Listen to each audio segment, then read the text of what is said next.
Welcome back to the One Collection channel, and today we have a different video. I ordered these cards. These are trading cards from cigarette packs back in the early 1900s.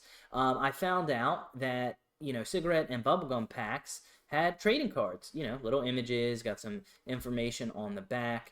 And I also had this idea discussing with my friend that I wanted a secret grail for my collection, like the oldest thing I could find. And I'm thinking about, like, the Dead Sea Scrolls or like some ancient Egyptian scribbling on some cloth that was like a card, like a tradable piece of artwork or something like that.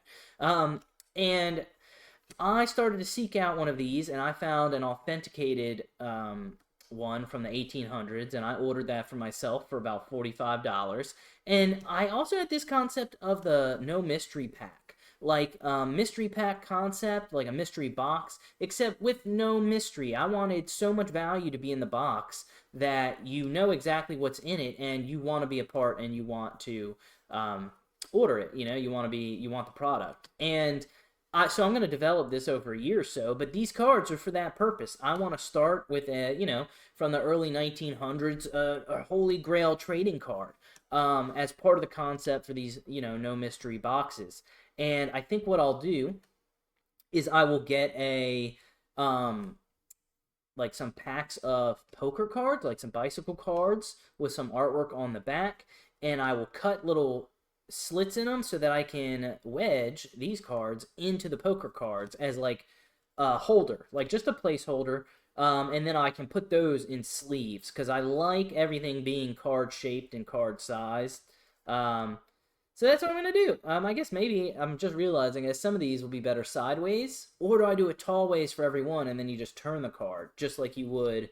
I think that's how you do it. You turn the card. Anyway, I think it's a great idea. I also think it's cool to have a piece of history, although I know that, cigarettes are bad for you and, taboo and everything. We can't change the history, but we can look back at it, and we can even have little mementos from it.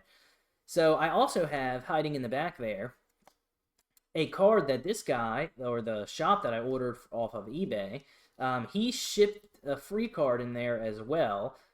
He has a lot of old stuff like this selling for really reasonable prices, so I imagine he just has a pretty high inventory and that there's a pretty low demand for this type of thing. But I'm going to be adding it into the collection as my current Holy Grail, and hopefully in the future I'll be able to find something older and cooler and something I relate a little more to than, I mean, some of these are cool. You had the elephant, you had the squid, you got animals, you got flags, you got people, coat of arms. Is this what this is? I don't even know. This is just a mole, just mole. It says on the bottom, mole, the original Pokemon. Dude, what if that is where Pokemon got it? Like, we all think it's from Japan, but it was just this guy smoking cigarettes. But yeah, I'm trying to get through these just so we can get a peek at, the stuff that will be in the no mystery box and just kind of appreciate the old stuff. And then I'll show you the one that I got for free. The one I got is also from like the early 1900s. It did not fit in a perfect fit, and I did consider cutting it, and then I just realized it was very tempting because I was like, I think it's because there's no value associated with it, but I realized that's not good. You want an unaltered card, that would be crazy. And just because it has no value and it's not, a set that I appreciate, I'm not going to deface it, basically. And so I found a booster pack sleeve I can fold over extra long, and it actually fits the card. And this is it. It's Dorothy Hall.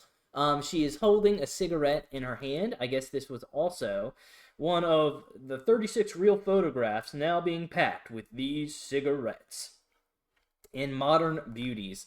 So this was free for me. I would think it has whatever value you could find a buyer for. So whether that's $1 or a penny or 100 million, I don't know who's buying this, but whatever they're willing to pay is what this is valued at. And I'm going to put it in the One Collection channel. Now, typically, I have another colored, a greenback sleeve I'm going to do for special cards added outside of regular videos, but I realized we already have clear backs for the early card sets that I honored. Whenever we opened a card, from Pokemon, I would add a Holy Grail Pokemon, but I didn't pull these. These aren't self-pulled, and I realized being in this booster pack, I like that the clear back matches. So we're adding this in, and that's just the fun I have. That's something I'm doing with my hobby, continuing to explore and expand and come up with my own ideas to make this fun and, different, I guess.